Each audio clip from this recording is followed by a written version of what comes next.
तो मैं ये वीडियो फ़ोन के माइक से रिकॉर्ड कर रहा हूँ और शायद आपको क्वालिटी में थोड़ा सा अंतर महसूस हो सकता है क्योंकि मैं जिस चीज़ से पहले रिकॉर्ड करता था वो ख़राब हो चुकी है और मैंने नया और अच्छा माइक मंगाया है जो कि 20 तारीख को आएगा और शायद 20 तारीख से वीडियो की क्वालिटी है वो थोड़ी इम्प्रूव हो जाए। तो हाँ, बिना टाइम वेस्ट करे शुरू करते हैं आज के एपिसोड को।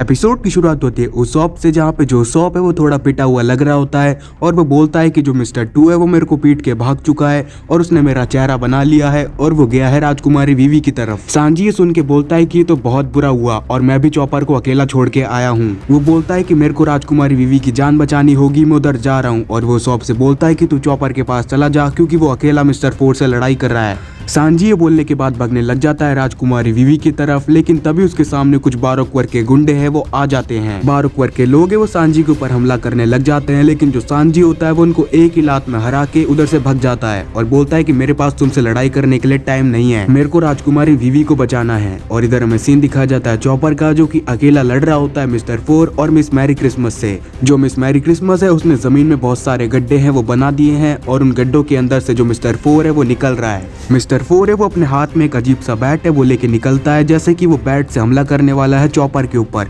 और इधर हमें सीन दिखाया जाता है मिस्टर टू का जो कि हमला कर रहा होता है राजकुमारी वीवी के ऊपर। वो बोलता है कि मैं तुम्हें इधर ही मार दूंगा ताकि तुम रेबल आर्मी को सच ना बता सको। और जो कारू है वो बगल में घायल पड़ी है और ये सारी बातें सुन रही है। और तभी जो कारू है वो खड़ी होती है और वीवी को अपने ऊपर बैठाती है और अलुबारना की तरफ भाग जाती है। मिस्टर टू बोलता है कि तुम लोग मेरे से नहीं भाग सकते और वो भी कारू के पीछे भाग जाता है। राजकुमारी वीवी है वो बोलती है कि मिस्टर टू है वो हमारे पीछे आ रहा है। फिर वो कारू की हालत देखती है जो कि बहुत खराब है। उसको याद आता है कि रेबल आर्मी ने उसको कुचल दिया था और वो चलने की हालत में नहीं है। वो कारू से बोलती है कि तुम चलने की हालत में नहीं हो और तुम्हें इतना तेज नहीं भागना चाहिए। और जो कारू है वो अलुबारना के अंदर घुसने वाली सीढ़ियों की तरफ भाग रही होती है। तभी राजकुमारी वीवी है उसको बोलती है कि अगर तुम सीढ़ियों से जाओगी तो मिस्टर टू है वो हमारा पीछा करेगा। और ये सुन के जो कारू है वो अपना रास्ता मोड़ लेती है और चट्टान की तरफ भागने लग जाती है। और जो वीवी है वो बोलती है कि तुम चट्टान के ऊपर से कैसे जाओगी। और फिर जो कारू है वो चट्टान की तरफ बढ़ती है और उछलती है और अपने नाखून है वो चट्टान के अंदर गड़ा लेती है। और जो कारू है वो तेजी से बढ़ने लग जाती है चट्टान के ऊपर। और जो मिस्टर टू है वो नीचे से ये सब कुछ देख रहा होता है और बोलता है कि बतख चट्टान के ऊपर कैसे चढ़ रही है। राजकुमारी वीवी वो बोलती है कि कारू तुमने तो कमाल कर दिया, तुम इतनी ऊंची चट्टान के ऊपर चढ़ सकती हो। कारू बस चट्टान को पार कर ही लेती है, लेकिन अचानक से जो उसकी ग्रिप है वो छूटने लगती है और कारू नीचे गिरने लगती है। मिस्टर टू है वो देखता है कि जो कारू है वो तो नीचे गिर रही है और जो कारू है वो अपने पंख फड़फड़ा रही है ताकि वो उड़ के थोड़ी सी ऊपर पहुंच जाए। मिस्टर टू है वो बोलता है कि अब इसका कुछ फायदा नहीं क्योंकि बतख उड़ नहीं सकती। और जो कारू है वो अपने पंख फड़फड़ा रही होती है। और फिर कारू को अपने दोस्तों की याद आती है कि कैसे वो लोग हार नहीं मानते और कैसे लूफी ने बोला था कि हम सब लोग दोस्त हैं। और कारू ये सुन के थोड़ा सा धक्का लगाती है और चट्टान का छोर है वो पकड़ लेती है। मिस्टर टू है वो बोलता है कि ये उसने कैसे किया। और जो राजकुमारी वीवी है वो बोलती है कि कारू तुमने तो कमाल कर दिया, तुमने इतनी ऊंची चट्टान है वो पार कर ली, अब मिस्टर टू हमारे पीछे नहीं आ पाएगा। लेकिन तभी कारू देखती है कि जो मिस्टर टू है वो भी उनके पीछे आ रहा है चट्टान के ऊपर चढ़ के और वो बड़ी हैरान होती है। और मिस्टर टू है वो चट्टान पे चढ़ते हुए बोल रहा होता है कि मेरे लिए कुछ भी इम्पॉसिबल नहीं है। और फिर कारू है वो पूरी तरह से ऊपर चढ़ जाती है और राजकुमारी वीवी है वो अलुबारना पहुंच जाती है। वो अलुबारना पहुंचते ही सबसे पहले देखती है कि रेबल आर्मी और रॉयल आर्मी आपस में लड़ रही है। राजकुमारी वीवी उसको ये देख के बहुत बुरा लगता है और बोलती है कि हमें रोकना होगा। वो कारू से रोते हुए बोलती है कि क्या तुम इस लड़ाई के मैदान में उतरने के लिए तैयार हो।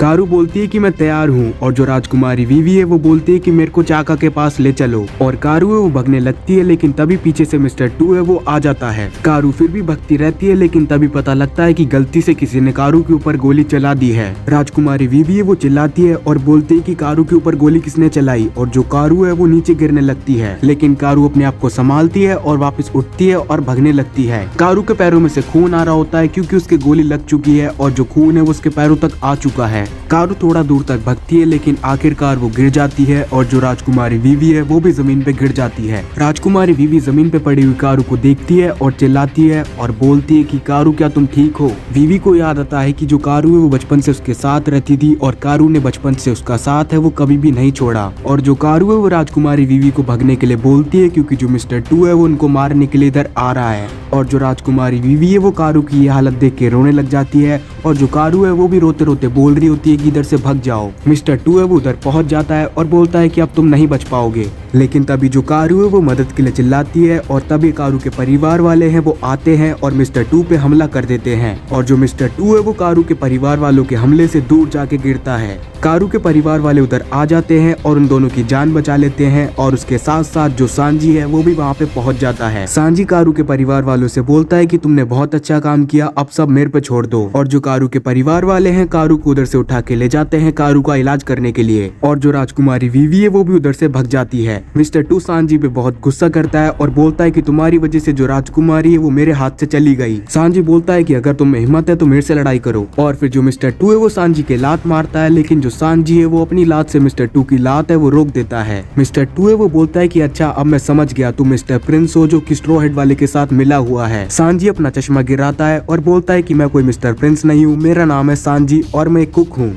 मिस्टर टू है वो बोलता है कि अगर तुम एक कुक हो तो स्ट्रॉ हेड वाले का साथ क्यों दे रहे हो, कुक का काम तो सिर्फ खाना बनाना होता है। सांजी बोलता है कि मैं कुक के साथ एक पायरेट भी हूँ लूफी के शिप पे। और इधर हमें सीन दिखा जाता है जोरो और नामी का जो कि खड़े हैं मिस्टर वन और मिस डबल फिंगर के आगे। और जो नामी है वो जोरो से बोल रही होती है कि जोरो इन दोनों की चटनी बना दो। जोरो बोलता है कि तुम चुप रहो और जल्दी से छुप जाओ इधर से। और फिर मिस्टर वन और मिस डबल फिंगर है वो बढ़ने लग जाते हैं जोरो की तरफ और जो जोरो है वो भी अपने तलवार निकाल लेता है। लेकिन तभी पता लगता है कि मिस्टर वन और मिस डबल फिंगर ने जोरो को चलते चलते पीछे छोड़ दिया है। जोरो बोलता है कि आखिर तुम लोग जा किधर रहे हो। और जो मिस्टर वन है वो बोलता है कि हमारा एक रूल है, सबसे पहले हम कमजोर को मारते हैं और सबसे पहले हम इस लड़की को मारेंगे। नामी बोलती है कि मेरे को लड़ाई करना नहीं आता, तुम लोग जोरो से लड़ाई कर लो। और वो उन दोनों से भागने लगती है। इधर हमें सीन दिखा जाता है उसॉप का जो कि सांजी के कहने पे चॉपर के पास आ चुका है। वो देखता है कि जो चॉपर है वो उधर घायल पड़ा है और उसके पास और कोई भी नहीं है। वो चॉपर के पास जाता है और बोलता है क्या तुम ठीक हो। चॉपर उठता है और बोलता है कि मैं बिल्कुल ठीक हूँ, लेकिन मिस्टर फोर और मिस मैरी क्रिसमस है वो मेरे पीछे पड़े हुए हैं और वो बहुत ज्यादा ताकतवर है। और जो सॉप है वो बोलता है कि तुम क्या बात कर रहे हो, इधर तो कोई भी नहीं है। लेकिन तभी जो चॉपर है वो सॉप को दिखाता है कि वहाँ पे बहुत सारे गड्ढे हैं और उनके सामने एक और गड्ढा बनने लगता है। और जो सॉप है वो बोलता है कि ये गड्ढा अपने आप कैसे बन रहा है। और जो चॉपर है वो बताता है कि जो मिस मैरी क्रिसमस है उसके पास एक गड्ढा करने वाला डेविल फ्रूट है और वो एक मोल वुमन है और वो मोल की तरह जमीन के अंदर गड्ढा करके जा सकती है। और जो मिस्टर फोर है वो एक बैट्समैन है और वो बॉल को मारता है अपने बैट से और जो बॉल है वो उसका कुत्ता फेंकता है अपने मुंह से। उसॉप बोलता है कि मेरे को तो कुछ भी समझ में नहीं आ रहा। और तभी वहाँ पे कुत्ते की आवाज आती है और जो चॉपर है वो बोलता है कि ये वापस शुरू हो गए। वो कुत्ता है बॉल फेंकता है मिस्टर फोर की तरफ और मिस्टर फोर है वो जमीन के अंदर से आता है गड्ढे में से और उस बॉल को अपने बैट से मारता है चॉपर और उसॉप की तरफ। और चॉपर और उसॉप के बगल में एक बहुत बड़ा धमाका है वो होता है। उसॉप और चॉपर उस धमाके से बच जाते हैं और जो चॉपर है वो बोलता है कि मिस मैरी क्रिसमस और मिस्टर फोर है वो आपस में काम करते हैं। मिस मैरी क्रिसमस है वो अपने गड्ढे बनाती है और जो मिस्टर फोर है उस गड्ढे के अंदर छुपा रहता है और वक्त आने पे हमारे ऊपर बॉल फेंकता है। वो बातें कर रहे होते हैं तभी अचानक से वो कुत्ता है वो वापस आ जाता है और उसको देख के चॉपर और उसॉप काफी डर जाते हैं। और तभी वो कुत्ता है वो चीखता है और उसके मुंह से बॉल निकलती है और जो चॉपर और उसॉप है वो साइड में छुप जाते हैं और वो बॉल जाती है और जो मिस्टर फोर है उस बॉल को अपने बैट से मारता है। जैसे ही मिस्टर फोर है उस बॉल को अपने बैट से मारता है वो जाती है सीधा उसॉप के पास और उसॉप के पास जाके फट जाती है। चॉपर ये देखता है कि वो बॉल है वो फट चुकी है उसॉप के पास और वो चिल्लाता है उसॉप क्या तू ठीक है। उसॉप बोलता है कि मैं ठीक तो हूँ क्योंकि बॉल है वो मेरे बगल में फटी है, वरना ये मेरे ऊपर फट जाती तो मैं मर जाता। चॉपर बोलता है कि ये बॉल है बिल्कुल टाइम बम की तरह है, अगर ये हमारे ऊपर फट जाएगी तो हम मर जाएंगे। तभी वहाँ पे मिस्टर फोर और मिस मैरी क्रिसमस है वो दोनों बाहर आ जाते हैं। उसॉप उन दोनों को देखता है और बोलता है तो ये है मिस्टर फोर और मिस मैरी क्रिसमस। उसॉप उन दोनों को देखता है और बेहोश होने की एक्टिंग करता है और चॉपर से बोलता है कि तू मेरे को बचा के ले जाना इन दोनों से। चॉपर बोलता है कि मैं इनका अकेले सामना कैसे करूंगा। उसॉप चॉपर से बोलता है क्योंकि तू एक मॉन्स्टर है इसलिए तू इनका सामना कर सकता है। चॉपर और उसॉप को लड़ता हुआ देख के जो मिस्टर फोर है वो अपने कुत्ते को अपने पास बुलाता है और बोलता है कि इनको मारने का वक्त आ चुका है। और मिस मैरी क्रिसमस है वो बोलती है कि चलो अपने अटैक की तैयारी करते हैं। फिर मैरी क्रिसमस एक मोल में बदल जाती है और उसको देख के जो उसॉप है वो चिल्लाता है और बोलता है कि तो एक पेंगुइन है। मिस मैरी क्रिसमस उस पर चिल्ला के बोलती है क्या तुम्हें पेंगुइन और मोल के बीच का अंतर पता नहीं है। और मैरी क्रिसमस मोल बनने के बाद जमीन के अंदर गड्ढा करती है और उसके अंदर घुस जाती है। और जो उसॉप है वो चॉपर से बोलता है कि मेरे पास भी मेरा एक खास अटैक है। उसॉप अचानक से उधर से भाग जाता है और चॉपर उसको देख के बोलता है कि यही तेरा अटैक था। अचानक से वो मिस्टर फोर का कुत्ता है वो भी गड्ढे के अंदर से निकल आता है और वो उसॉप के ऊपर अपनी बॉल से हमला कर देता है। चॉपर होता है वो चिल्ला के उसॉप को बचने के लिए बोलता है और बोलता है कि अगर वो बॉल तेरे को टच करेगी तो वो तेरे ऊपर फट जाएगी और तू मर जाएगा। और जो सॉप है वो भगता रहता है, लेकिन अचानक से वो पीछे मुड़ के देखता है। उसे पता लगता है कि जो बॉल है वो उसके पास आ चुकी है और उसके ऊपर फटने वाली है।